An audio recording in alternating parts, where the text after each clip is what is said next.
Romeo Must Die is the title of the movie. Welcome to Movie Speeching. Subscribe for more videos.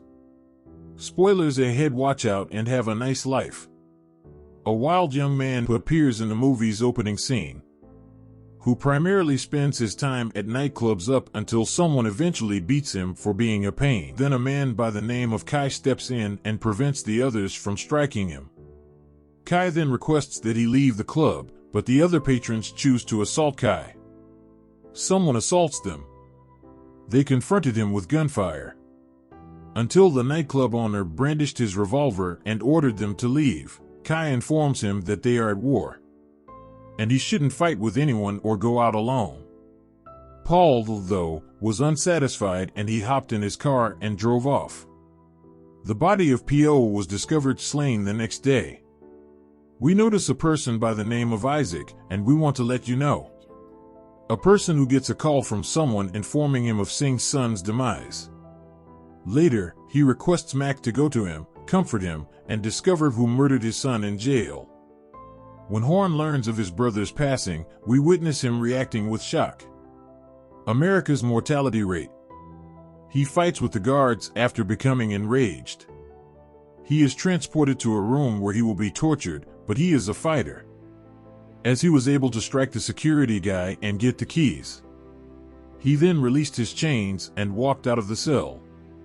After donning the guard's garb, Isaac walked over to comfort Singh and assured him that none of his soldiers would consider murdering his son, and he promised to track out the killer of his son and bring him personally.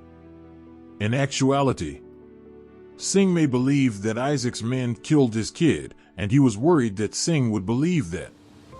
In order to safeguard his son and daughter, he requests Mac, his aide, to do so constantly. Trish, his child, is shown to us. Morris approached her and said he assured her that, on her father's instruction, he would remain to keep watch over her. She then rode with him to the barbershop since she was not content with it. The business owner receives a box and then hands it to the customer to open it. However, it was unexpected that there was a powerful explosion as they opened the gift. Morris is singing as Trish runs to the store to get some things. John approaches the taxi driver and requests a ride to a certain place. John had to take the driver's vehicle when the latter declined. However, Trish travels in the car with him and tells him to go since she escaped Morris. Following that, he declines to accept payment from her, and she leaves while he was observing her. Colin then calls his father, Isaac, on the phone, letting him know that Farhad contacted him just before he passed away. He assured him he had a way to put a stop to their fight. Surprised, Isaac requests that Coin arrive right now. Horn visited his brother's home and viewed their old pictures. He then makes a call to the last number his brother had dialed, and finds that Trish's last visit to the shop was the same. Trish speaks with Mac, who urges her to accept. It's risky, so I hope someone looks out for her. Yet she declines. He went to Morris in a rage and thrashed him, and informed him that he would send several men to keep an eye on her. Colin then makes it to his father's workplace. Isaac informs his kid that their firm has an unlawful mission. They will stop all of their illicit operations if this mission is successful, but he must defend both himself and his sister. Then Mac arrives and informs him of the blast at the barbershop. He explains to him that they need to get rid of everything as quickly as feasible since the situation is unsafe. John visits Trisha's home and informs her that he is there to find out what number his brother had phoned just before being slain. Morris, though, shows up with the rest of the group to defend her. She then requests that he hurry out the window, but he claimed to be a delivery man going about his business. However, Morris chased him when he couldn't locate any food. However, John easily beats them up before stealing their car and driving off. After that, he attends his brother's funeral.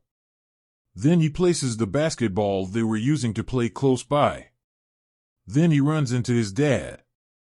John has been detained, as we learn, in order for his father and sibling to flee to America.